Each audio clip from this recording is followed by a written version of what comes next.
شروع کرتا ہوں اللہ تعالیٰ کے نام سے جو بڑا مہربان نہایت رحم کرنے والا ہے۔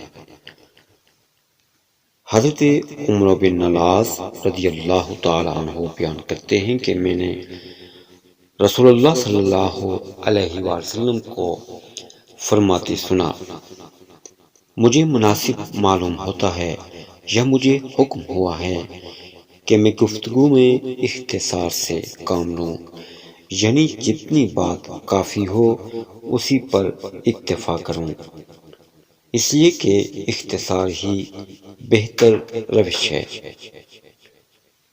رسول اللہ صلی اللہ علیہ وسلم نے فرمایا، اللہ تعالیٰ ایسے بلاغت جاننے والے یعنی چرب زبان شخص سے نفرت کرتا ہے جو اپنی زبان ایسے چلاتا ہے جیسے گائے جگالی کرتے ہوئے چلاتی ہے۔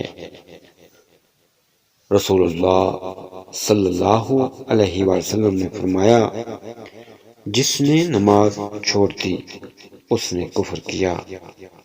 فرمایا، کفر اور ایمان کے درمیان فرق کرنے والی چیز نماز کا ترک کرنا ہے۔